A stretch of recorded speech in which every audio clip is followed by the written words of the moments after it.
We're going to get to some McNugget stats first. It is time for another FanDuel read, and if you're looking to get in on the action this NFL season, you got to be doing it with FanDuel, America's #1 sportsbook. Right now, brand new customers get $150 in bonus bets if your team wins any money line bet. That's a $5 money line bet into $150 in bonus bets if your team wins. So if you're thinking about joining FanDuel, there's no better time to get in on the action than right now. The app has spreads, player props, over-unders, and much, much more. So visit FanDuel.com/UCSS to kick off the NFL season. That is FanDuel.com/UCSS. FanDuel, an official partner of the NFL, an official partner of the Ultimate Cleveland Sports Show. Earlier in the show, we showed you a winning ticket, that turned $4 into $518. This week, or today, I have a ticket from Akron Dre Day, who turned a $30 parlay into $932 with a giant same-game parlay. Tobias Harris, Jared Allen, Max Juice, Darius Garland, DeAnthony Melton, Evan Mobley. Tobias Harris rebounds, Embiid points, Garland points, Maxey points. Literally a 13-part parlay, and that turned $30 into $932. If you have a winning FanDuel ticket, tweet it at us, and we will showcase. I'm not sure what was going on behind me, Ant. You good? Steve, you good? Yeah, that's impressive. By the way, before we get to the McNugget stats, yes, a couple of quick things. Have I told the story about Tobias Harris used to call me on the radio? Yes. Okay, I didn't know. It's been so long, I don't know what stories I'm telling. One story I didn't tell that I got to tell. So Wednesday morning, I can't believe I forgot to tell this on Wednesday's show. Wednesday morning, I'm waking up. It's like 6:45. I sit down at my desk. All of a sudden, at the front door of the house, 6:45 in the morning, I hear somebody knocking on the door like for dear life. Like, blah, blah, blah, blah, blah. My dog goes nuts. I'm like, what the hell is going on at 6:45? Somebody's banging on my door at 6:45 in the morning. I walk up to the door, and there's two cops there. What? Right? Two Rocky River cops. And I'm like, guys, I got no pants. I'm just in my boxers, right? So the dog's going nuts. I was like, I'm not going to go. The cops are knocking on my door. I'm like, well, whatever. I'm going to go. So I just opened the door in my boxers. Eventually, I'm not going to make them. And they're like, your alarm went off. Is everything okay? Or he's like, are you the homeowner? How did you not hear the alarm going off? I don't know. I think what happened is, normally I shut off the alarm in the morning. But on Wednesday, my son shut it off. Aaron, who's here. And I think what happened is he maybe used the wrong passcode. And so it sent the silent alarm. If you do it on the key, I do it on my phone and shut it off. If you do it on the actual keypad, there's a silent alarm. Yeah. So I guess that's what happened. That's funny. But I was like, oh my God, what is happening? We're being raided for drugs? Yeah. Man, look, I don't have any drugs in my house. I don't use drugs. Yeah, listen. When that happens, I send my wife to the door. Yeah. Well. Anyway, there you go. I was not arrested. Everything's fine, and I apologize to the police officers for wasting their time. But it's all good. Go ahead, Mike.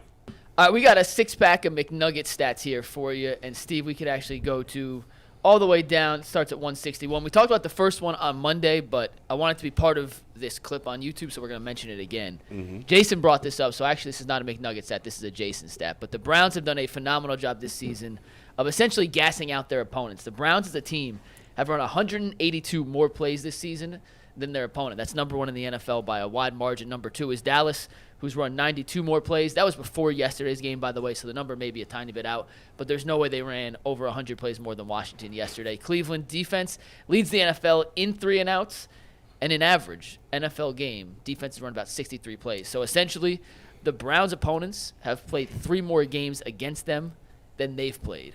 And we've seen a lot of comebacks. We've seen a lot of success in the fourth quarter from the Browns, and I think a large part of that is due to how tired defenses are come fourth quarter time, because they've been on the field essentially for an extra 17, 18% than the Browns defense has. Yeah, there's a lot of fascinating things in here, but put that in perspective for a minute. 108, they've run 182 more plays, and that's with an offense that's not very good. Right. That's 18 more plays a game. Yeah. Right? Is my math correct on that? Yeah. 18 10 times games, 10 is 18.2, 180. Yeah. And if the Browns would do just a little bit better job of, like, because in the first half they don't convert very many of their third downs, right? They're not. It's not like the Browns are converting a boatload of third downs themselves. But if they can just keep it in third and manageable, and just move the ball and punt and pin teams down, that'll even be more of an issue in terms of the plays that they're running compared to the other team, because they don't convert as much as they could. I think there's a lot. The biggest factor in this, obviously, is the fact that the Browns' defense has been excellent. I think there are other small factors that have gone to this as well. A, the Browns are a run-heavy team. They've forced a lot of turnovers, especially, since week 4 or 5. They've also had a lot of turnovers. So even when the other team's getting the ball, even if they do score, it's not a lot of plays because it's a short field. I would love to know how many touchdowns the Browns defense has given up where the drive had to go 70 or more yards. They got to be best in the league. I would bet a good percentage of the Browns' touchdowns allowed have been short fields. A good percentage. Yeah, they gave up the big play at Pittsburgh. That was what? Sure. 71 yards. Okay. Both weeks. Both times but against the run wasn't as long. 74 But there yards. have not. It was? It was longer. The Browns' defense has not given up a lot of sustained long drives ending in a touchdown. Right. There have been almost none of those. Well, they've got to be the best in the league. Those two plays against the Steelers are the only two that come to mind in terms of big plays allowed. Right. But even drives that had to go a long time, even if it wasn't a big The only play. game that any team had any success in sustained drives, which makes no sense, was Gardner Minshew. The Colts were able to put together a couple of longer drives. No other team. Of all people. San Francisco on the opening drive went right down the field on them on their first possession. So that one counts. Yeah. You're right. Minshew had a couple in Indy. But the Bengals had none. The Cardinals Titans had none. The two Steeler games were those two long ones. The Ravens had a couple in that first game. Those were short fields. But yeah, you're right. Those were really short fields. They were short off turnovers. I mean, I would bet the Browns have given up the least amount of 70-yard touchdown drives. Even when there's a double cheat, because the Browns either sack you on third down or you get a penalty for holding. Now they're like, okay, well, and now their defensive linemen, they're just not even rushing on third down. They're like, you can't run screens on the Browns either.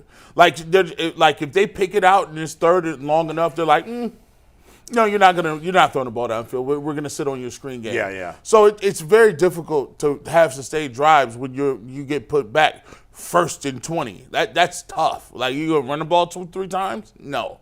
That's why the Browns are really, really good at making teams be very, very frustrated. Yeah. Go ahead, Mike.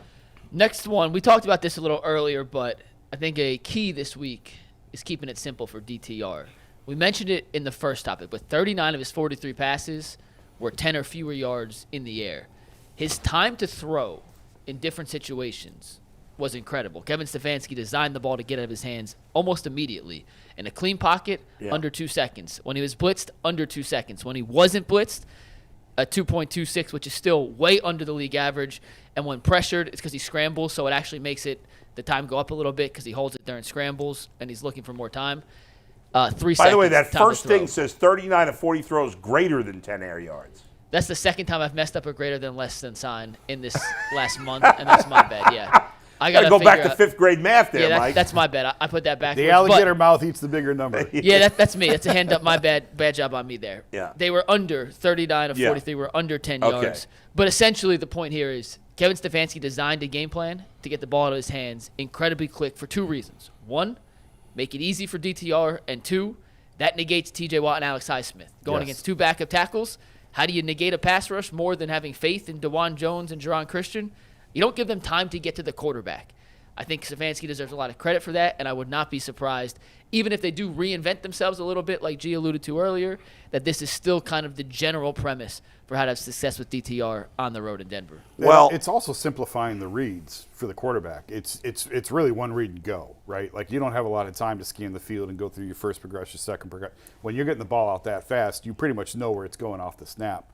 And I know, I think I mentioned this Monday. I heard that from some of the guys in the locker room, is how appreciative they were of how fast the ball was coming out. Everyone knew where it was going. It was getting out quick, and it was going to the right spot for the most part. The Broncos only have 19 total sacks this year, which has got to be towards the bottom of the league, no? I'll tell you right now.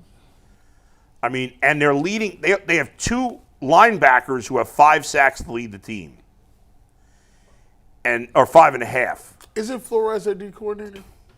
No, Flores is in. I don't remember where he is. He's with Josh Dobbs in Minnesota. Okay. Okay, got you.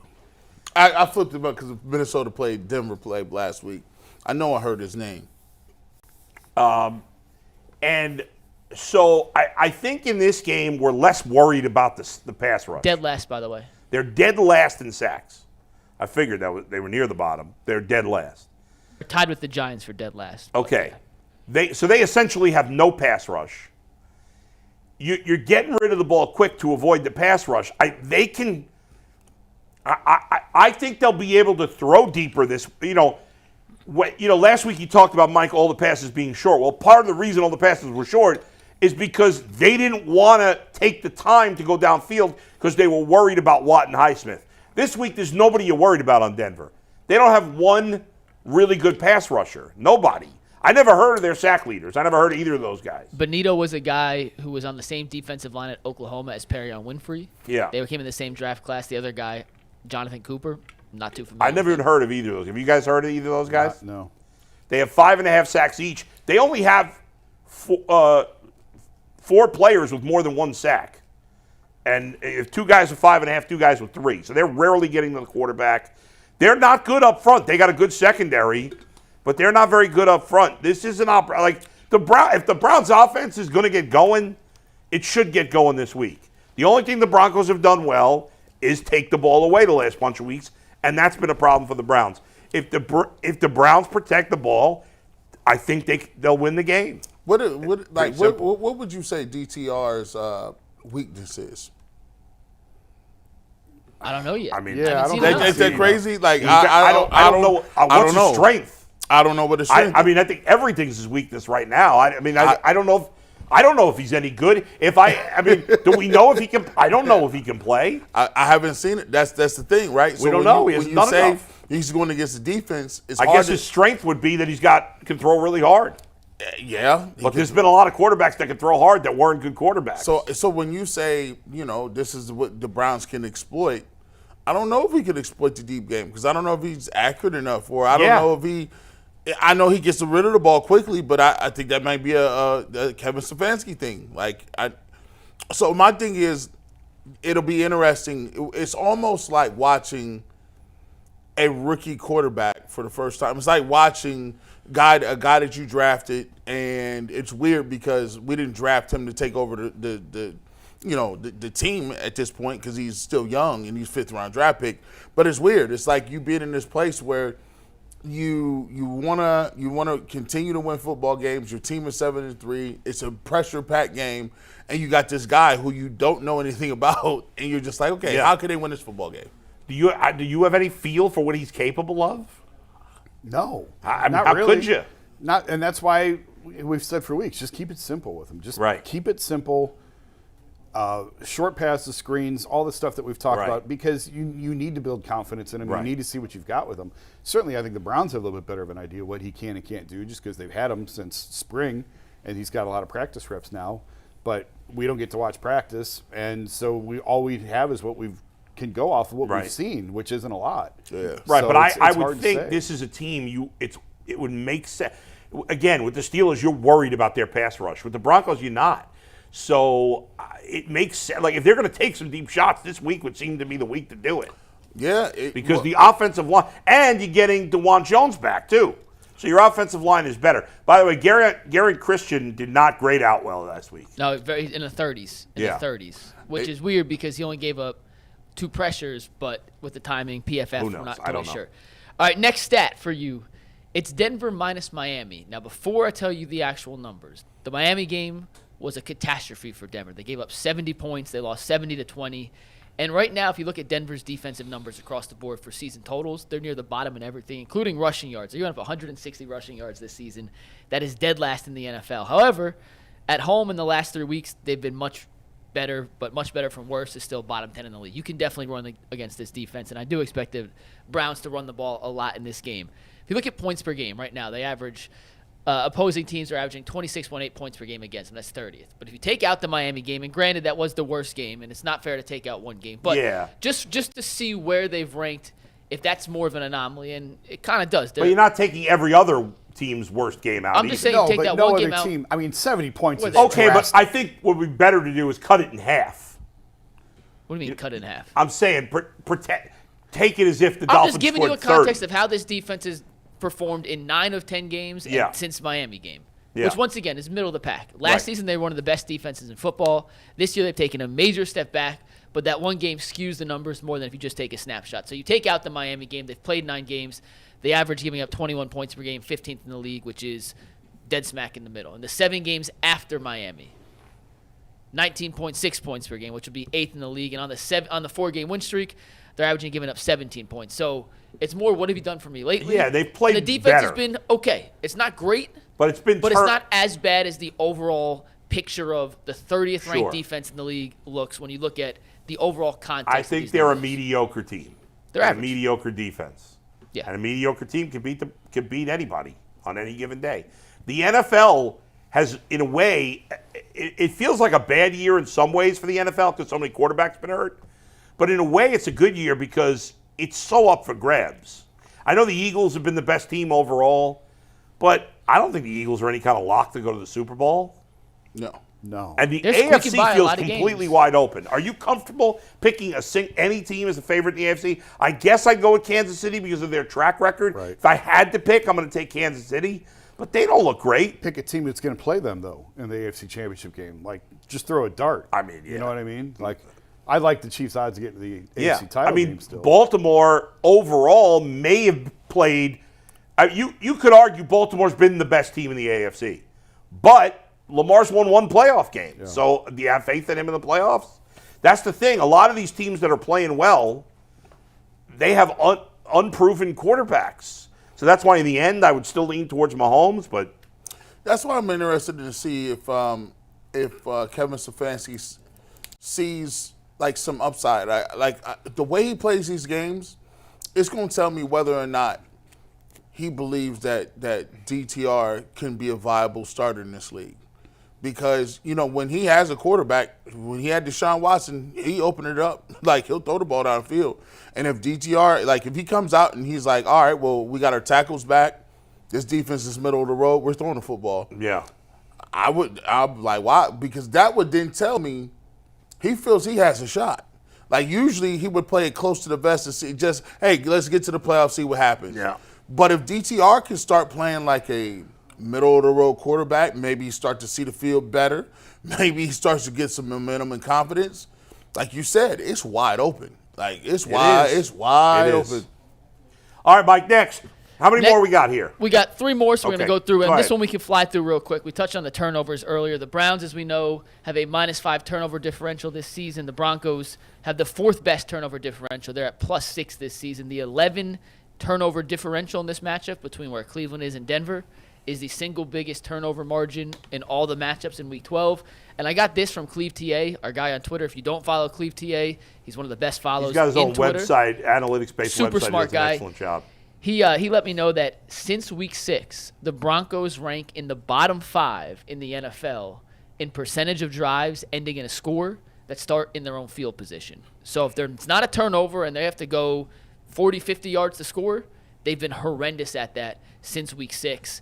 The Browns, as we mentioned earlier, as good as any team in the league at forcing teams into 3 and outs and getting them off the field. Right. So I think if you don't turn the ball over, the Browns have a great chance to win this game. Yeah, I mean, it's pretty simple. It's a pretty simple formula there. I mean, the Browns have been bad. They've given away the ball way too much. And if they don't do that, it all traces back to quarterback play. Right. Because it really hasn't been fumbles. No. It's been the quarterback. No, it's been mostly the quarterback. And quarterbacks is where we go with the next one. How about the Browns being cardiac kids this season? So far this year, in 2023, they have 4 game-winning drives from quarterbacks. That's the same amount they had in total from 2020 to 2022 since Kevin Stefanski's been the head coach. And they've done it with 3 different quarterbacks. And for the first time since Kevin Stefanski's been the head coach of the Cleveland Browns quarterbacks have a higher yards per attempt and completion percentage in the second half of games than they do in first half of games. Yeah, it's been a big turnaround. We've always in the past talked about the Browns are so good on script, and then they struggle to adjust. This year, it's been the opposite. Mm-hmm.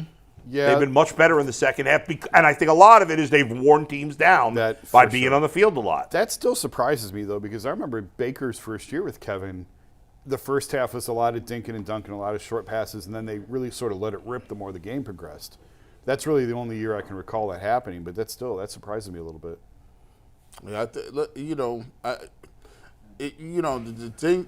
10-yard penalties kill you the most, and they've been able to do a pretty good job of having backup tackles who have not held or been downfield. And I will always say this. Now watch, there'll be a jinx. The Browns do not offensively have false starts that much. No. For all of the motion and stuff they do with a lot of guys, I'm really impressed with. Listen, he's a glorified lineman, but the way that Nick Harris moves around and does not jump and knows his assignment, I'm like, man, he's a pretty smart guy. He's done a good job. Go ahead, Mike. Last one. All right, last one. This is a little homage to your guy, Dustin Hopkins. Dustin Hopkins is a scoring machine. This season alone, he's responsible for 93 points. In 10 games, that's 9.3 points per game. The Browns' single-season record for points from a kicker is Phil Dawson with 120. Cleveland's all-time record, any season, any position, is Jim Brown, who had 126 in 1965. Now, Bull, you're going to say, well, they didn't play 17 games. What does that equal out to points per game if Jim Brown was to play a full season? Well, I did the math for you. In 1965, Jim Brown, if he went at the same pace he did in 1965, would have scored 153 points. If Dustin Hopkins is able to keep up his pace so far, thus through 2023, he finished with 156 points. Dustin Hopkins, a.k.a. Alex Rodriguez, a.k.a. the scoring GOAT. All-time leading scorer. I mean, kickers are often near the leading scorer boards, If you told me at any situation that Dustin Hopkins would be ahead of Jim Brown on an offensive stat category for the Cleveland Browns, I tell you, you're smoking crack. Yeah, it's not really an offensive stat category. It's a special team I mean, stat. just think back to all the Cade York arguments we were having, and if someone had By the told way, you, Cade York just got cut by the Giants and picked back up on their practice squad. But imagine if in when July, he went to Titans? well, he was only on practice squad. yeah, Oh, okay. he was on the Titans practice squad. He got pulled to the active roster by the Giants, but never actually played. They had 2 kickers on their roster. Then they cut him, and now they put him back on their practice squad. So just remarkable to think in July and August. Yeah. If we would have said this cat Dustin Hopkins is going to be the team leader and may set the franchise record in scoring. I mean, what the reaction on the panel would have been? I never even heard of Dustin Hopkins until they traded for him. you could make Well, it. that's not true. But you could make an. I know what you're saying. Yeah. We didn't think anything of him. Right. You could make an argument he's been the second most important player on the team behind Myles Garrett. I mean, there is no chance the Browns are 7-3 without him. No. None. With Cade York, they're 5-5. At best. Yeah. I mean, shout out to Bubba Ventrone. I mean, he got if we can find it, the return game looked like he got back on track last week. But pinning people deep, like think about it. The Browns on goal line situations, I've never seen this before. It's almost like Tecmo Bowl when you pick somebody else's play. It's a jailbait Brits like down in their end zone, and you're like, dude. Did you say a jailbait break? It was bait or break.